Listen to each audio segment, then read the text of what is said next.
I hope the screen is visible to everyone. Yes, sir. All right. And can you hear me clearly? Yes, sir, we can hear you. All right, perfect then.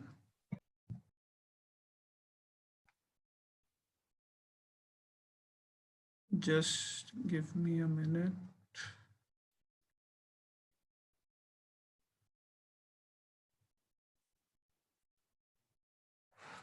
All right, so good evening to all the participants. Welcome to the second session of Public Health Dentistry in a Nutshell. Okay, so for today's session, primarily we will be going over MCQs with a little bit of theory thrown in here and there. Okay, so when we are discussing the MCQs, if you'd like, it's open, like the session is open to interaction. Like if you want, like you can take a go at answering the questions. So you can either unmute yourself and do that, or you can even drop your answers in the chat box as per your convenience. Okay, so let's get going then. So today we'll start with like a few questions which will recap the first session, like day before yesterday's session on basic epidemiology and biostatistics. Then I'll be just briefly telling you about the epidemiological triad and levels of prevention, indices, preventive dentistry, ethics, and finally we'll be just going over a few questions from other topics as well. So let's get going then with last class's recap. Okay, so the first question is, who was the father of health statistics? So does anyone know the answer?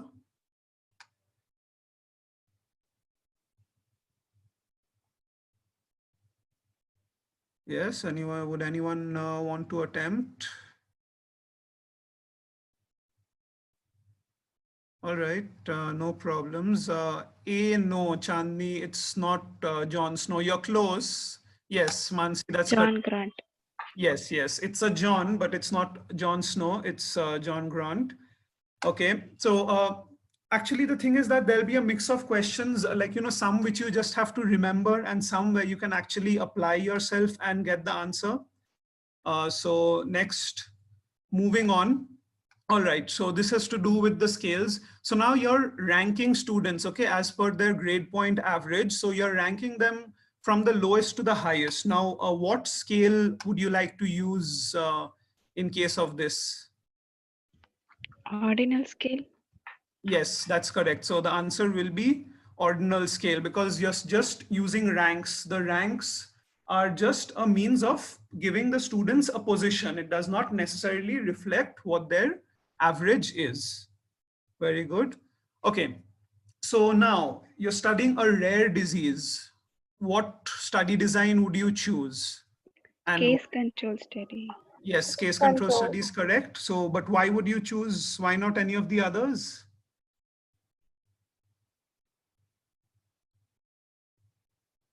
Okay, so the answer to that would be that since it's a rare disease, it will be difficult to find uh, cases, and so you cannot study them prospectively because you do not know who to follow and who not to follow. So in such a case, a retrospective study is your best option.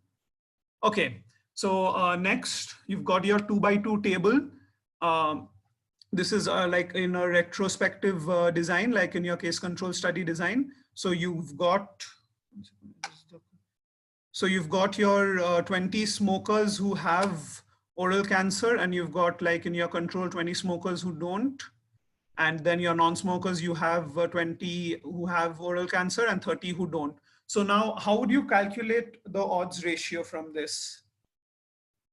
So there you go, is AD multiplied by BC. So that would come to your 900 by 400, which will give you an answer of 2.25. So just remember that it's AD and B and C. So this and this, and then you'll come to your answer. Okay, so now next, who wants to answer this one, that which is the most useful out of these four when it comes to a screening test? Say you've got 1,000 people to check for a particular Sensitivity. Yes, the answer is correct. So sensitivity here, sensitivity can also be synonymously used with the term validity in case the question instead they use like the word index in the question, most likely the word will be validity over there. So the thing is that the sensitivity or the validity, it will help you measure what you're intending to measure. Yes. Okay, so this is next one. We discussed a similar question like this last time. So there has been an outbreak. Now, what would be the study design which you'd select, the most appropriate one? So the answer over here is a cross-sectional study, because to determine the cause of the disease, you need a cross-sectional study that at that point of time, what were the prevailing conditions which most likely led to the outbreak. Now, if the question was framed like that, to see how many of, say in a particular neighborhood, there is an outbreak in a particular restaurant and a lot of the residents have been infected. So to find out that how many of the infected residents had visited the restaurant, there you can apply something like a retrospective study design, where you'll have your affected people who went to the restaurant and affected people who didn't go there. All right. So next, can anyone tell me what Parkinsonian bias is? What would be this one? Different admission rates for different. Yes, B. that's correct. So the answer to this is, where is the pointer? Yes, the answer to this is B, the different admission rates for different diseases. Now, mostly this type of a bias is seen in case control studies. So there are two major biases that come to when it comes into case control studies. That is your Parkinsonian bias and your recall bias. So if there is any question which asks like, what is the most commonly found bias in a retrospective study, and if this one or the recall bias has been mentioned, you can go for that answer. Okay, so this one, an analytical study where the unit of the study is a population group. So what would this study design be? Ecological. That's correct.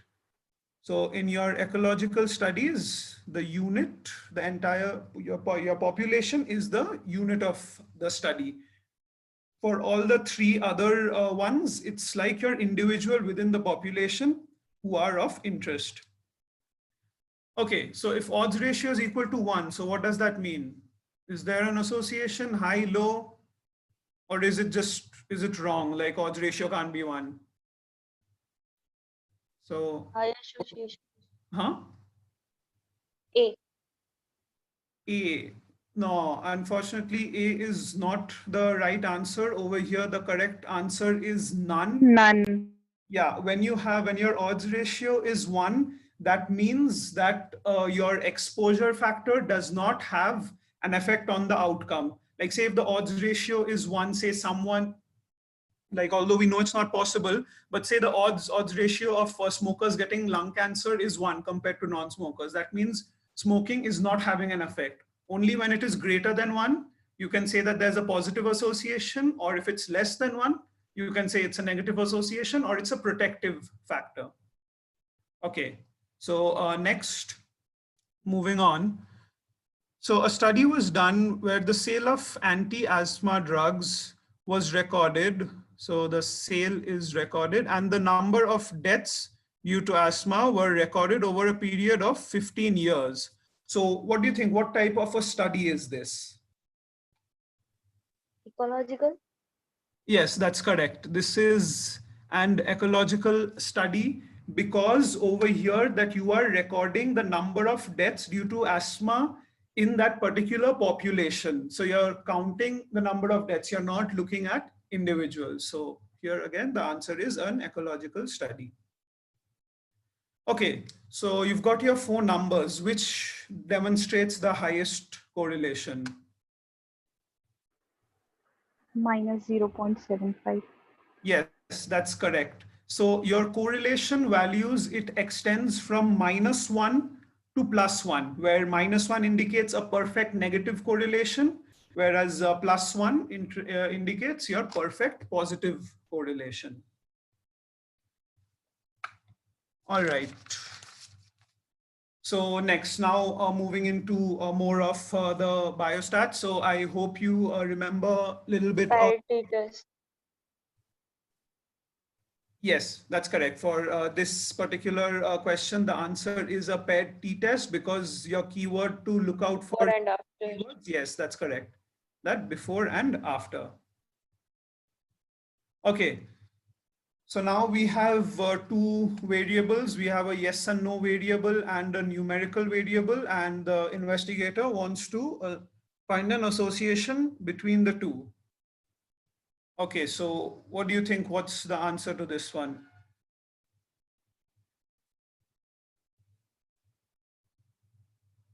So you're looking for a significant difference. ANOVA. Chi-square test. I-square. No, it's not chi-square. It's not ANOVA either. It's ANOVA. Here it is your unpaired or independent t-test, because the variable of interest is your weight in grams of the newborn babies, which is your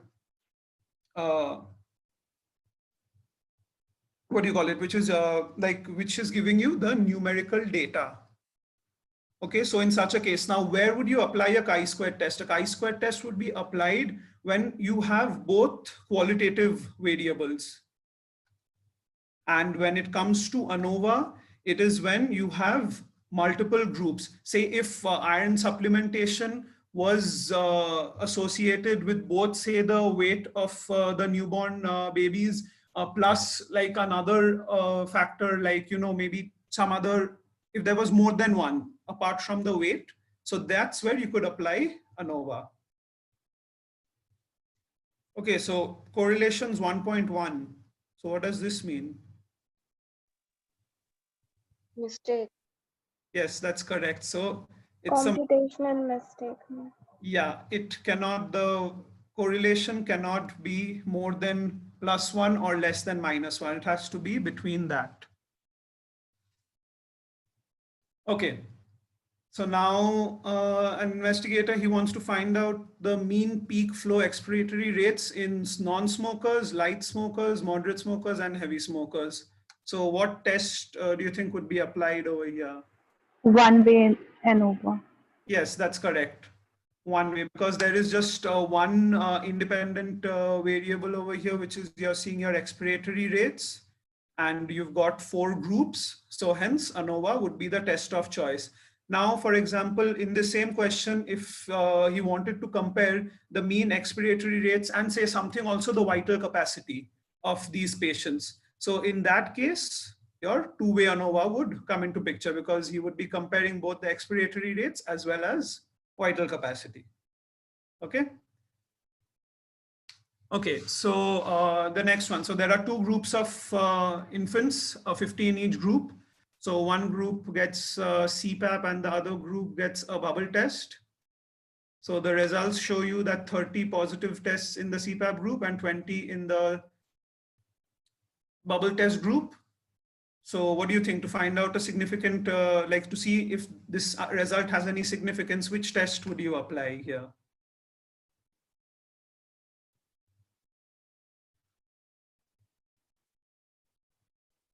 Any guesses? Chi-square test. Yes, that's correct. You'll apply your chi-square test here. The reason behind that is, see how they have, see your keywords to look out for here is 30 showed positive results. They are not quantifying the result as such. Okay, it's being given as a count. So within the positive results, like what was the positive result, like the level of that, that's not been said, just the count has been given. So you've got your qualitative data over here, the 20 here and the 30 here. So in such a case, you'll be applying the chi-square test. Okay, so that more or less covers the revision for your epidemiology and biostatistics. So does anyone have any doubts regarding these two topics? Anything else would they would you like to get it clarified?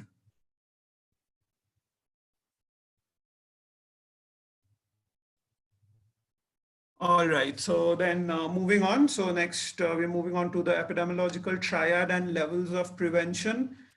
So as the name suggests, a triad means 3. So your triad is your factors of, 1 second.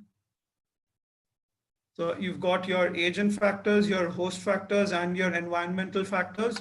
So an interaction of these 3 factors are required to produce an outcome. So generally, like when we apply this to the concept of diseases, that's when the agent, host, and the environment, they interact for a sufficient period of time, and that results in disease causation. So this can also be applied to non-infectious diseases where your agent factors are, as it's written here, like unhealthy behaviors, unsafe practices, exposure to hazardous substances, and so on. So most commonly in like the common example given with the epidemiological triad is that of dental caries. Now again here it's important to remember these names again from the point of view of these exams. So originally the Keyes triad was given by Keyes and Jordan in 1960. So as you can see here, so it's interaction between the microorganism's teeth and the carbohydrate substrate, which leads to caries. However, this was modified to include time as well. Okay, so then this was given by Newbron in 1982. So remember, Keyes and Jordan original, modification given by Newbron. And so hence a 4th factor was added. So it was no longer a triad. So it's called the modified Keyes diagram, or it's even known as the Keyes tetrad. Okay. So, and like examples when it comes to caries, that what are the examples of your host factors, agent factors, and environmental factors? So your host factors include your sex, age, the race, ethnicity, socioeconomic factors, heredity, genetic factors, then emotional disturbances, the tooth composition, morphology, position, saliva, same composition, buffering capacity, quantity. Your agent factors mainly include the microorganisms and your diet. Now here, diet has been included in both the agent factors and environmental factors. When it comes to the agent factors, your diet is the carbohydrate substrate which is being ingested, which like would mean the food that is eaten. But when we consider diet under environmental factors, it is that how is the ingestion of the food being affected by external factors like things like availability of food, the cost of the food, how much money is spent on the food, and so on. So you've also got your geographical variations, climate, oral hygiene, soil fluorides, and so on. Next, we're moving on to the levels of prevention. Now, this diagram may look complicated, but then it can be simplified. So we start at the beginning. There's the period of pre-pathogenesis when the conditions are right for the disease to develop, and then when the disease does develop. So it is in your period of pre-pathogenesis that your triad comes into play. And then that's when it starts with a subclinical infection, and then the diseases intensifies. Your signs and symptoms show up, then there's illness, disability, defect, chronic state, and finally if left unchecked, the person doesn't survive. Now here what you need to remember is these 3 things: the primary prevention, secondary prevention, and tertiary prevention, and what are the portions under them. So your primary prevention is that before the onset of the diseases, you are stopping the process. Okay, so under that, you've got your health promotion and your specific protection. Okay, So next, it's like in secondary prevention, the disease has just started, but then it can be checked over there. So your mode of intervention there would be your early diagnosis and prompt treatment to prevent the spread of the diseases. But however, when the disease is at an advanced stage, so that is when the tertiary prevention comes into play. That mainly has to do with disability limitation, that is spreading that is stopping the spread of the disease and the negative effects of it. And rehabilitation would be repair of the damage that has already been caused. So next, moving on to a few questions in regard to the levels of prevention. Okay, so vitamin A prophylaxis is being given. So Specific an protection. example of? Specific protection. Yes, that's correct, because particularly vitamin A is being given. So that's a particular element. So this is specific protection. Okay, so the prevention of development of risk factors where they have not appeared. So what type of prevention is this? Like before? Primordial. Yes, that's correct. So before primary, secondary, tertiary comes your primordial prevention, where you want to check the factors which can lead to development of the risk factors. All right, so that covers this. Next, we move on to another big topic that's here. Now, it's the thing is that it's just a big portion. Otherwise, indices are relatively simple. There's not much to understand as such. Just a lot of numbers and figures need to be remembered. And of course, names as well. So it's important to know who gave the definition of an index. So that was given by Russell. So I'm not going into the details of the definition. Just need to remember numerical value, relative status, graduated scale, and permit and facilitate comparison with other populations. So these are the words you need to look out for. That's it. So next, moving on to what are the ideal requisites of an index. So clarity, simplicity, and objectivity. It should be very simple and not be complicated, because mostly different indices are applied when it comes to screening. So a large number of people have to be checked in a short period of time. It needs to be valid, that it measures what it intends to measure. It needs to be reliable, so that we can get consistent measurements over time. Quantifiable, so that it's easy to put down in numbers for the sake of analysis. Then sensitivity, that it detects small changes. And acceptability, that it shouldn't be unacceptable to the population on whom it's being applied during the screening process.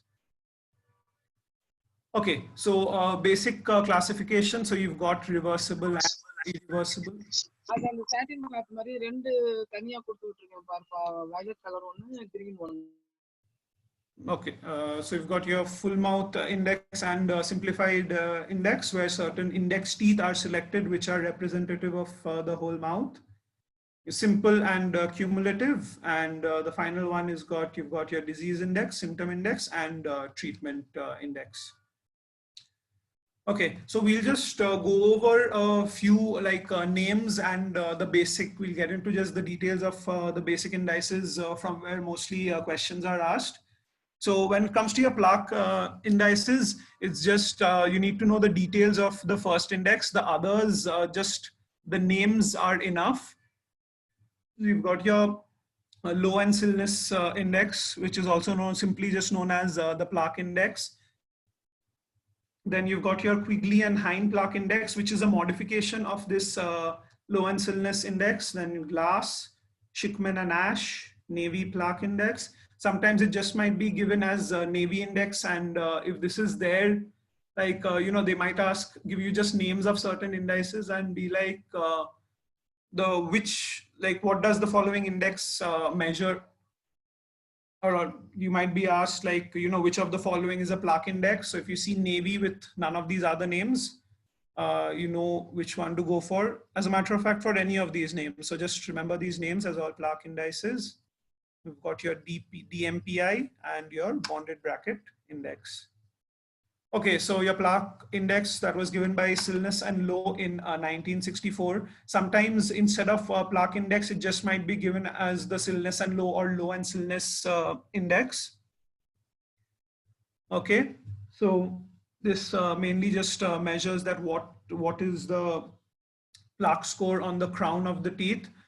So scoring is done again here. This is that not a full mouth index. So there are just particular index teeth, which is your 1-6, which is your right first molar, maxillary molar. You've got your lateral incisor here, then premolar, then the lower molar, same. These are your index teeth. Now the criteria for scoring is that a score of 0 is given for no plaque. So when there is a plaque present at the free gingival margin, then a score of 1 is given. So when there is a moderate accumulation of soft deposits in the gingival pocket, which can be seen with the naked eye, a score of 2 is given. And when there is a lot of soft deposits on the tooth surface, then a score of 3 is given. So it's more or less pretty straightforward over there. So next, go on to your indices for oral hygiene assessments. Over there also, we've got your OHI and the OHIS. So again, important to remember the names here who gave it. So John Green and Jack Vermillion in 1960.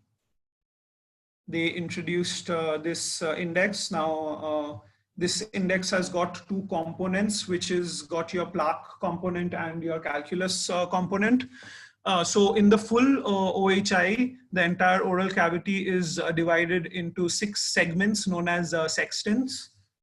And so all the teeth are like checked in each sextant, and then the tooth with the highest score is selected as the representative in that particular sextant, and the scoring is done accordingly. All right. Okay, so the rules which are applied here is that only fully erupted teeth are considered, and third molars and teeth which have not completely erupted are excluded.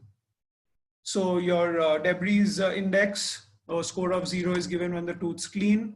So when you have soft debris covering not more than 1/3, it's 1. So 2/3 scores 2 and whole tooth is 3. So like here, you've got your scoring. Now, same for the calculus. So 0 is given when no calculus is present. So again, supragingival calculus covering not more than 1/3, score of 1. So if there's supragingival calculus covering around 2/3 of the tooth, or if there is presence of subgingival calculus, the score of 2 is given. And 3 is when there's supragingival calculus covering more than 2/3 of the exposed surface, and there is a continuous band of subgingival calculus. So the calculation is that the total score of the debris index and calculus index is taken to get you your final OHI score. Now the scoring of the OHI is scores of the OHIS is same as the OHI. The only difference is that instead of checking all the teeth, then just one index tooth from each sextant is taken. So you've got your right and left maxillary first molars. You've got your right maxillary central incisor. You've got your left mandibular central incisor and both the mandibular first molars. And these are the options in case any one of these index teeth are absent. So they can be substituted for any one of these.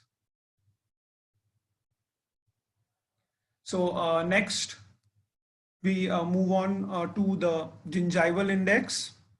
So the gingival index was given by also Low and Silnes in 1963. So same index teeth as the plaque index. And all the 4 exposed surfaces, they are observed. So the scoring criteria is your absence of inflammation. A normal gingiva is given a score of 0, mild inflammation 1, moderate 2, and severe 3. So the calculation is done by totaling the score around all 4 surfaces of the teeth and then dividing it by 4. So your average would give you the score for each index tooth. So a score of 0.1 to 1 is mild gingivitis, 1.1 to 2.0 is moderate, and more than 2.1 is your severe gingivitis.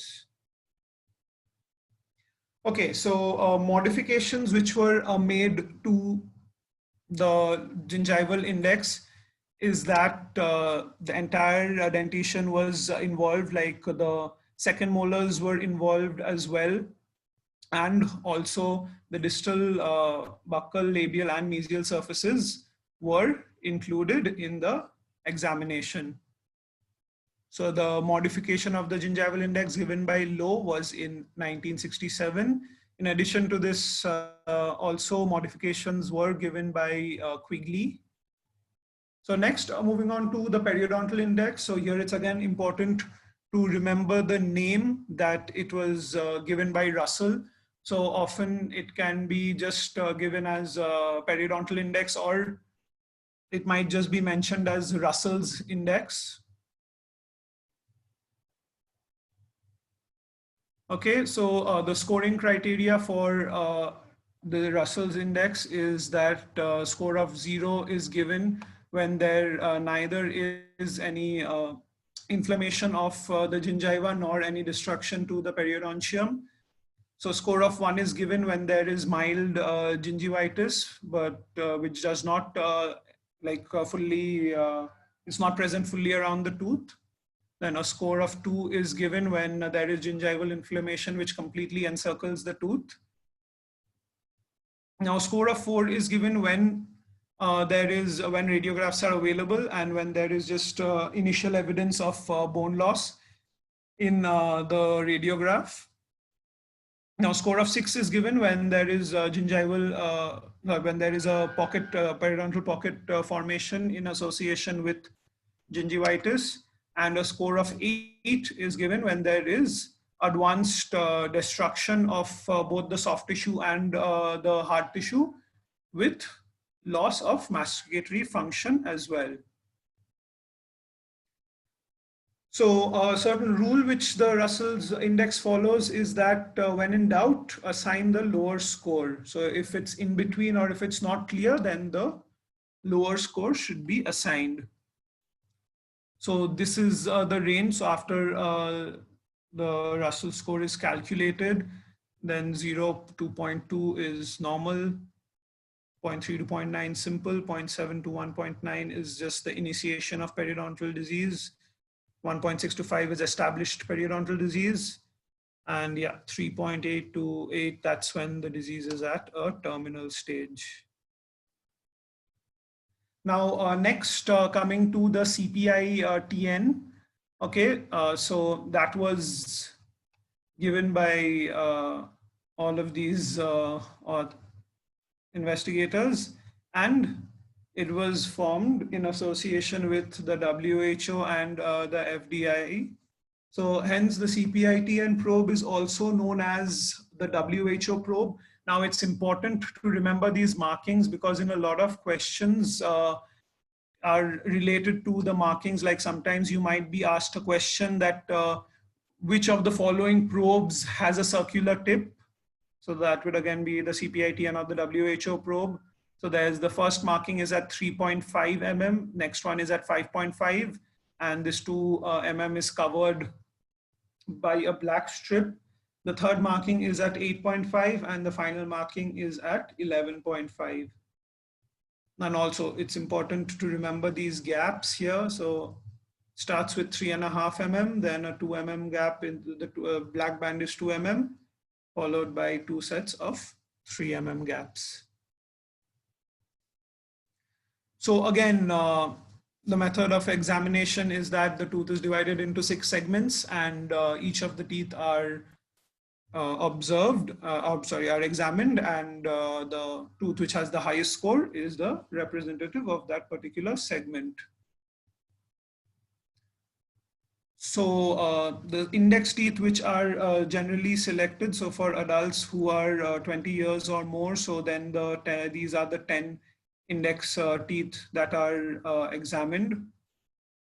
So all the 4 first and second molars in all the 4 quadrants, and 2 central incisors. And for up to 19 years, it's only the second molars are not taken into consideration, just the first molars and 2 central incisors, 1 upper, 1 lower. So certain criteria which has to be followed in the CPITN index is that the entire segment is examined only if there are 2 or more teeth present which are not indicated for extraction, and in a posterior sextant. So if one of the index teeth are missing, then the recording is based on the remaining teeth which are present. So if both the index teeth are absent, so then the remaining teeth are examined and the highest score is given. And in the anterior sextant, if the right central incisor is missing, then the left one can be used. And if both have to be excluded, then the tooth which has the worst score is selected. So this is more or less the same thing. So coming to the scoring criteria. So a code of X is given when there is only 1 tooth or there are no functional teeth present in that whole segment. So next, code 1 is given when there is when bleeding is observed after probing. This is for the index tooth. If it's not present, then the other teeth are examined. So code 2 is given for supragingival or subgingival calculus, which is felt on probing. So if there is a pocket formation, then the score of 3 is given. And if there is a pocket of more than 6 mm, and if there's a presence of a deep pocket, the entire black band is not visible, then a code of 4 is given.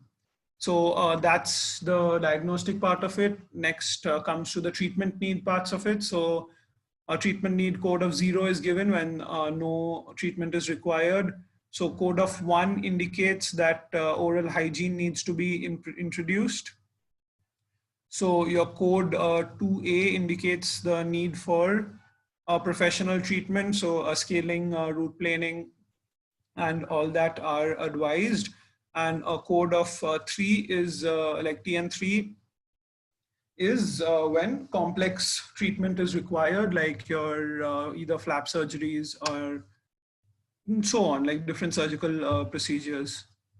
Now, same as the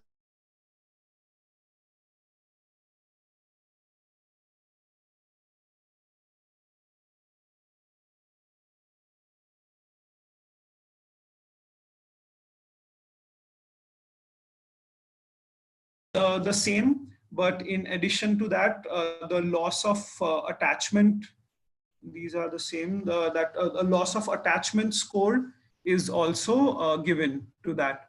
So the scoring criteria for that is that if score of 0 is given, so if there's a loss of attachment of 0 to 3 mm, that it is not visible. So when the loss of attachment is 4 to 5 mm, then a score of 1 is given, that is within the black band of the CPITN probe or the WHO probe. So when there's a loss of attachment of 6 to 8 mm, that it is between the upper limit of the black band and the first ring, which is at 8.5 mm. 3 is given when it is in between the 8.5 mm ring and the 11.5 mm ring. And if it is more than that, then a score of 4 is given. And if the entire sextant is excluded, then the score is X, and 9 is if it is not recorded. So next, moving on to the DMFT. Now here again, it's important to remember the names. So the DMFT was given by Klein, Palmer, and Knudsen in 1938. So it is an irreversible index and it is applied only to permanent teeth. So D is decayed, missing eudocaries, and F is teeth that have been previously filled. Now, the DMFT index is relatively straightforward. It just records caries experience. So if there is like a carious lesion present, if the tooth was extracted due to caries, or if a restoration is present, it is coded accordingly as DM and F, and it's just a count, so which is added up at the end of it. So third mole in the DMFT, third molars are generally not included. Unerupted teeth are excluded. Congenitally missing supernumerary tooth are also excluded. Then teeth which are missing for reasons, either like if it's due to trauma or if it is due to orthodontic reasons, then again it is not counted in DMFT. And retained primary teeth are also not included. Most of this is not required such. Okay, so now the WHO modification is we need to keep a few points in mind, in that in the 1986 modification, so third molars were included as well. So the scope was increased from 28 to 32, and temporary restorations were considered as decayed and not filled. And only teeth which had where there was either undermining of the enamel or visible discoloration, so they were only considered as D, and stained pits and fissures were not. So also the coding criteria here, it's either like this was recommended by the WHO. So in the WHO dentition status, these codes are used. Otherwise, simply just the DM and F codes are used. So E is for excluded. So sound, filled, decayed. That's 1, 2, 3. 0 is missing, and X is extracted. So as per the WHO modification, now the maximum score of 32 is an individual can have a maximum score of 32. Okay, so the problems with the DMFT index are, and sometimes questions are also asked based on this, is that the values are not related to the number of teeth at risk. Like it doesn't take into account factors which might lead to a carious lesion. Then as individuals age, like even if teeth are lost due to periodontal reasons or other reasons, they are not considered and are not reflected. And again, it can be misleading in cases where orthodontic extractions have been performed. Also, this index does not apply for root caries, and it does not account for seal teeth, like where pit and fissure sealants have been placed. Okay, so a few questions. This is pretty straightforward. So the TPITN probe was designed by the WHO. Yes, that's correct. So even this one, the periodontal index, that's Russell's index. Russell's index. Yes, yes, that's correct. So you might be asked questions like this as well. Okay, so what's the disadvantage of DMFT? What did we discuss just now? The answer is D. D. That's correct, because it's only talking the total caries experience and not the severity of the caries. Okay, so which of the following is a cumulative index? Does anyone know the answer to this?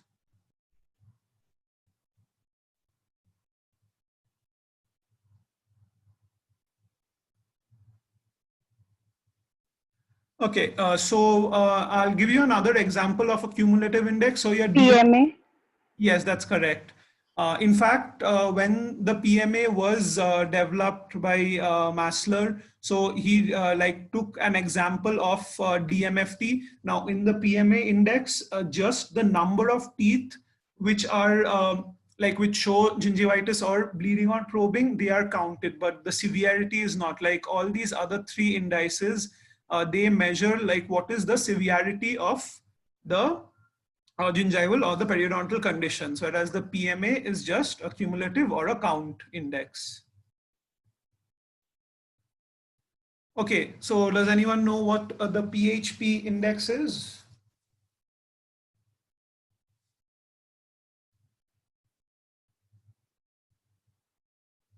Okay, so the answer to this is A, that it's just the PHP index is used to assess the performance of oral hygiene after self-evaluation.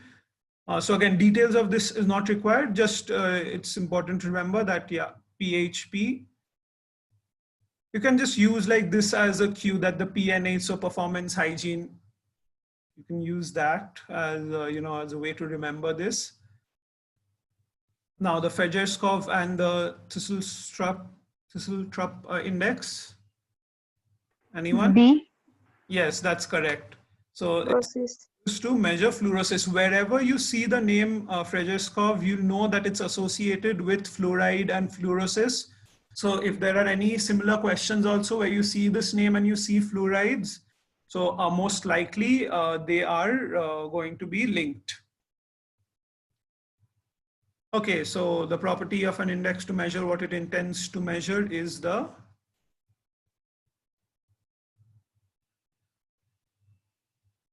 validity. So like I said earlier also, that when it comes to screening, it'll be the specificity. So here it's validity. Okay, so next moving on to preventive dentistry. So here we'll mainly cover the Pitt and Fisher sealants and fluorides. Okay, so again, I'm not going to go into too much of the details of the theory over here. We'll focus more on questions and like particular things which we need to remember. So again, the important thing over here to remember is the name. So Simonson gave the definition of Pitt and Fisher sealants. The definition as such is not required. Okay, so the types again, here it's important to remember the name. The Pitt and Fisher classification of fissures was given by Nagano. So we have our V type, U type, I type, IK type, and inverted Y type, with the V type being the most common, followed by the IK type. Then we've got your I type, U type, and the rarest one is the inverted Y. Okay, so again, requirements of an efficient sealant. Again, important to remember the name here. That's Brouwer, so that it should be viscous enough to penetrate the pits and fissures, give adequate working time, rapidly cure, have a good adhesion to the enamel, be resistant to wear, should not irritate the soft tissues, and have a karyostatic action. So the materials, what we can use, we've got our resin-based sealants. So we've got our polyurethanes, cyanoacrylates, and our bis-GMA. We have the glass ionomer sealants and fluoride-releasing sealants. Now, details are not really required right now. So again, for requisites like increased surface area, deep and irregular pits and fissures, a clean surface, and absolute dryness. Now the fourth point is it's an absolute necessity that any moisture will, presence of any moisture will definitely lead to a failure of the sealant. Okay, so next we'll move on to fluorides. So your fluorides are broadly classified as topical fluorides and systemic fluorides. So the topical ones are again subclassified as professionally applied and self-applied. So here we have our different fluoride solutions and the mouthwashes, dentifrices, and all for the self-applied ones. And in systemic fluoridation, we've got water fluoridation, salt fluoridation, milk, and fluoride tablets. Now, again, from here, mainly the type of questions that are asked are based on like the fluoride levels. Again, theory of these aren't really required, but then it's the numbers which are important, which we need to remember right now. So just go over this. So again, it's important to remember these numbers. So when we are talking about community water fluoridation, so then that's 0.7 to 1.2 mg per liter. Now this can also be read as ppm, that's parts per million. Now, when it comes to community water fluoridation, this is a range. Sometimes if you're not given a range, so the number which is nearest to 1, that would be your answer. And also, although it's not displayed over here, make a note of this, that when it comes to a school water supply, so over there, the fluoride levels are much, much higher. Over there, it's 4.5 to 6.3 ppm, which is nearly 4 times, more than 4 times that of the community water fluoridation. The reason behind that is that children, they spend just a part of the day in school, and that also not every day. It's just the weekdays when the school is open. Also, additionally, when there are like school holidays, the children are not drinking that water. So that's the logic which is given behind such a high fluoride concentration in the school drinking water. Now, when we come to salt fluoridation, that's 250 to 300 mg per kg. Again, this can be read as ppm. In milk, it's 5. And when dietary fluoride supplements are given, so that ranges anywhere between 0.25 to 1 mg per day. So next, we'll move on to our topical fluorides. So the thing is that systemic fluorides, they are the ones, which are more important when it comes to like the remineralization of the enamel. Our topical fluorides, they mainly just act as a fluoride reservoir. Okay, so topical fluorides, they can be, again, like what I mentioned, they can be professionally applied or self-applied.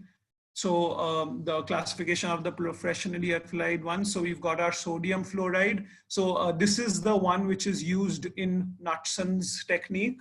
We've got our stannous fluoride, and we've got our APF gel. So in addition, we've also got our fluoride varnishes, foams, and the prophylactic paste.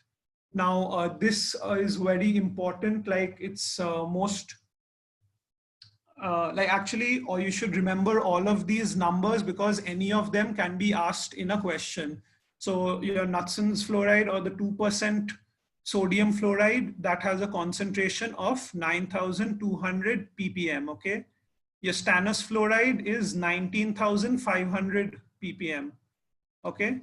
Your APF gel is 12,300. Now remember, APF gel and fluoride foams are the same because here an APF gel is used, here an APF foam is used. So essentially the material is the same.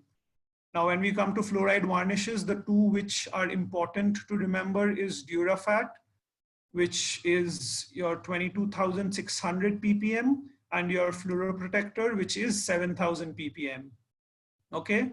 So now when it comes to the self-applied ones, so in the recommendations for the fluoride dentifrices are for 6 months to 2 years, 500 ppm, 2 to 6 years of age, 1000 ppm, and over 6 years and the adult dentifrices, they all are 1450 ppm. Like if you see the Colgate, if Colgate or Pepsodent are the ones which have the fluoride number given, it's generally 1450 ppm. And when we come to the fluoride mouth rinses, so again, they are sodium fluoride mouth rinses. So the 0.2% will have 900 ppm, and the 0.05 will have 225 ppm.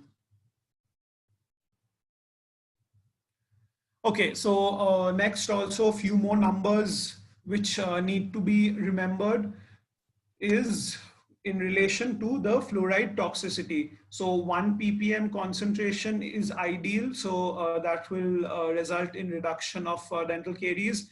Now 2 ppm, it's more for like it's deleterious to the vegetation and the soil.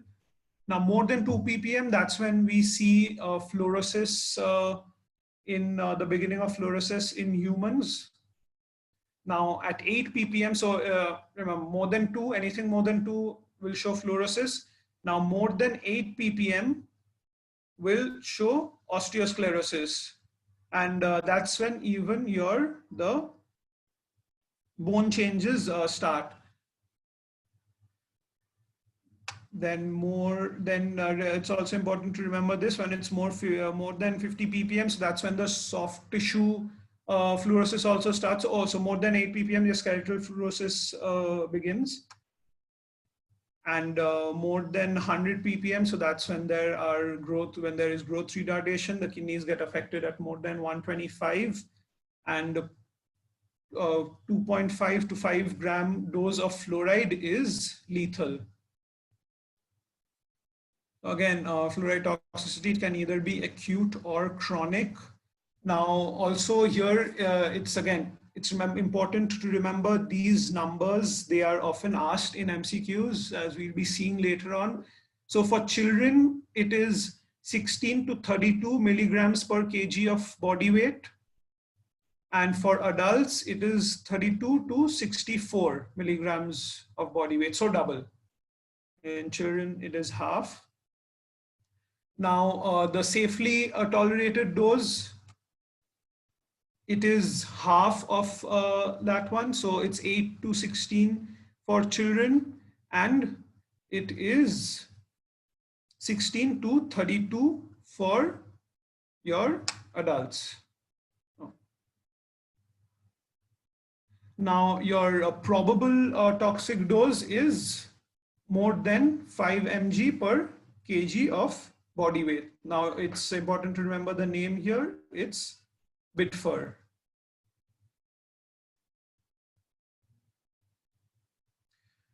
Okay, so the fluoride safe dose, actually there is a mistake in this one here. It's not supposed to be for children, because none of these answers are correct.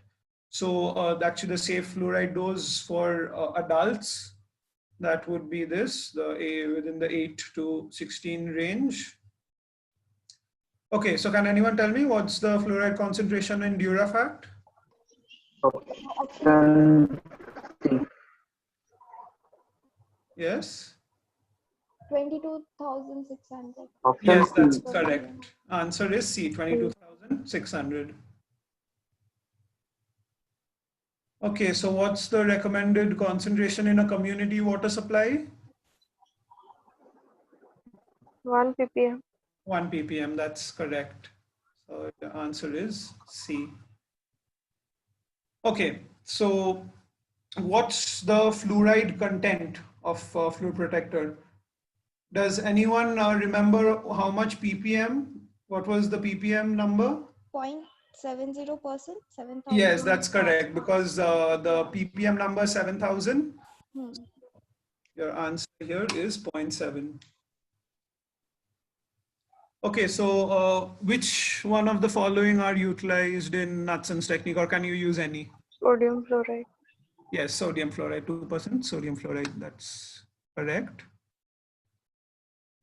Okay, so who postulated that, who was the first person to link water fluoridation and dental caries? Option B, Murray. No, Dean? it's option A, it's Dean. Dean was the first one who linked the two,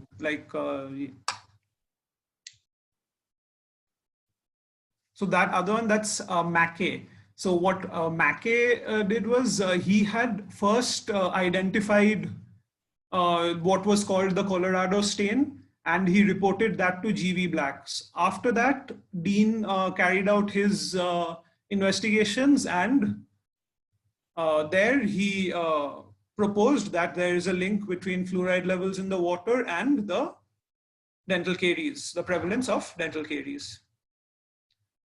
Okay, so what do you think? Which is the location of the tooth where fluoride is least affected? Least effective, sorry.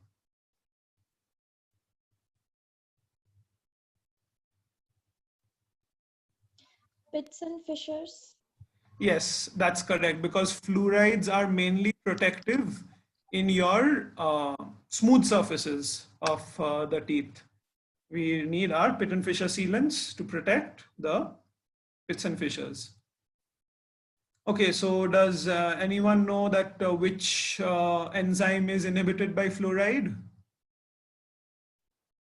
Enolase. Yes, that's correct.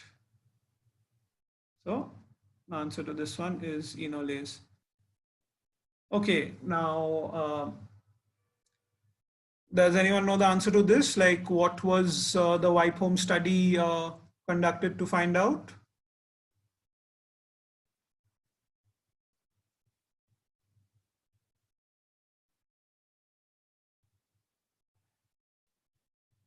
Okay, so the answer to this one is A. A. That is, yeah, the role of sticky and non-sticky forms of sugar. Now, another thing, remember this name, Wycombe study, it may come even in relation to ethics, because this is one of the classical unethical studies which were taken into consideration when the code of ethics was being drafted. Like, what they did is, like, the Wycombe study was conducted in Sweden on patients who were inmates of a mental institution. Now, also, in case this name pops up, so wherever there is, you see xylitol or sugar substitutes, if a question is asked that, which study was conducted to find out the role of sugar substitutes, so over there, that's the Turku sugar study. So if you hear that name, so link that with your sugar substitutes. Okay. Okay, so how does pit and fissure sealant act?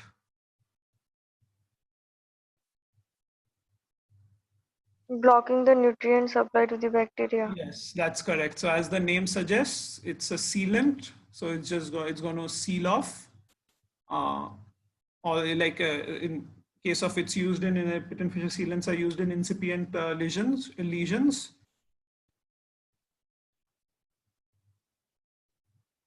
All right. So does anyone know that which of the following has the maximum fluoride content? Tea leaves. Yes, correct answer is tea leaves. Okay, what's the concentration of stannous fluoride? 9200. No, it's 19,500. So only your the fluid protector has a four-figure ppm number. All the others, your Durafat, your sodium fluoride, stannous fluoride, all of them, the fluoride foam APF gel, they all have 5-figure ppm numbers.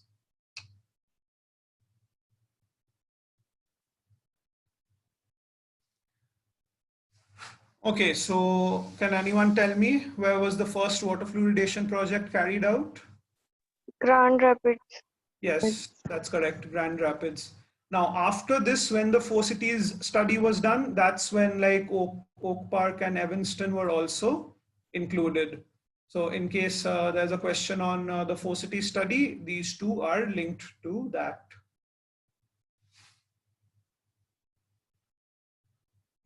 All right. So next we move on to ethics. So just again, the names are required. That's all when it comes to ethics. So the ethical principles include non-maleficence, to do no harm. That's beneficence, to do good. That is respect for persons. You have your autonomy and informed consent. Justice, veracity or truthfulness, and confidentiality. Now, it's just enough to know all of these names. So you might get a question like this, that which of the following is not under medical ethics? So the answer to this would be your directive guidance, because all the other three are ethical principles. All right, so finally, we'll be just going over a few more MCQs. There's not much theory really that's relevant at this point. Most of the questions which like are under this miscellaneous sections are ones which you just have to remember.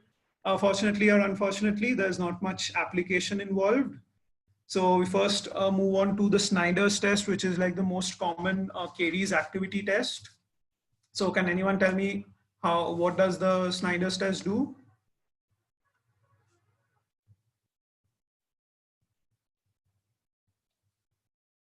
Okay, so your answer to this one is B. The Snyder's test, it evaluates the combined acidogenic nature of the microorganisms. Okay, so next coming to the waste management. So can anyone tell me that in which bag should you put sharp waste in, the sharps?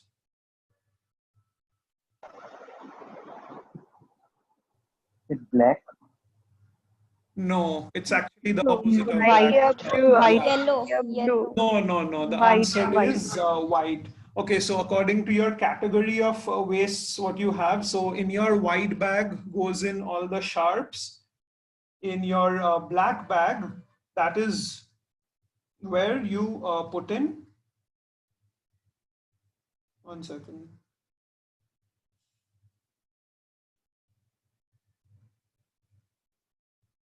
Your glasswares.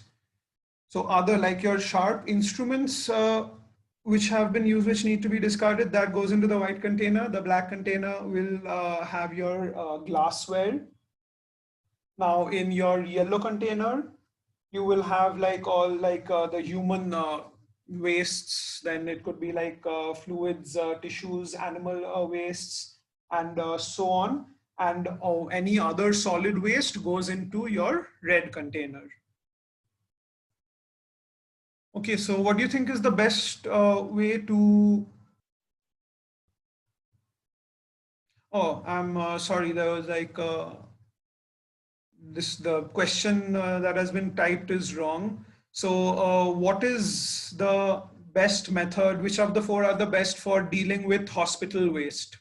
How would you dispose of hospital waste? Incineration. Yes, that's correct. The safest way is to burn it. Okay, so again, this is just a date which needs to be remembered. So this might be asked. So does anyone know when the Dentist Act was introduced?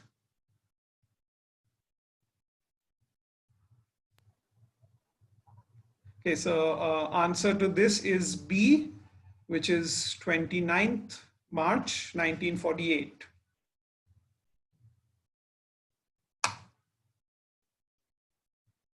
All right.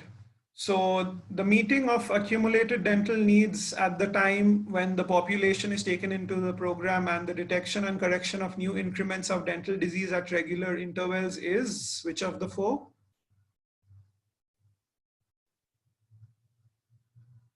Anyone? Comprehensive dental care.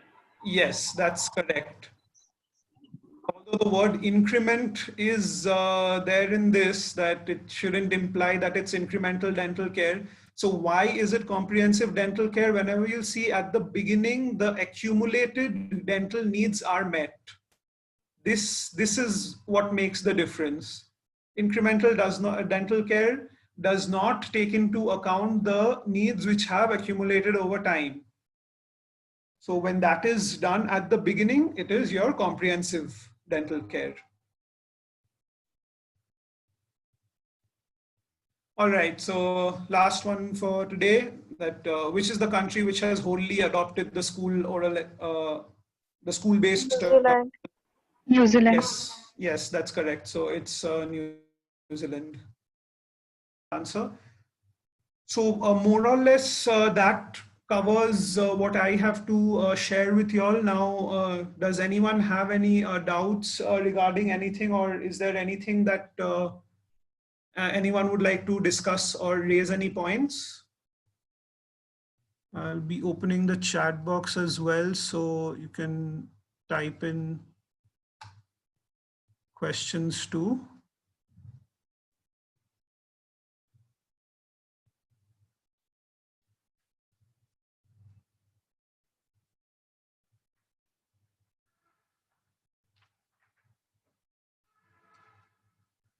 Okay, and also if there's anything else which comes up at a later stage, please do get in touch with the Amalgam team.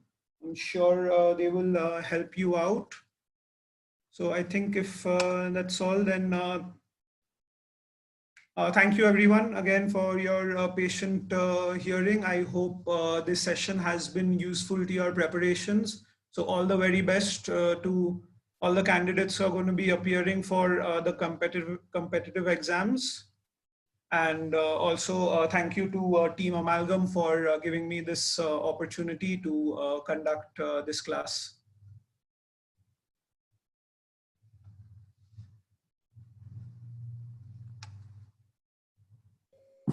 Thank you, Ishan. If you, you ma'am. have any doubts, you can post later also. So, Auto Live 1 class has been uploaded. This class also will be uploaded soon. Okay, thank you all.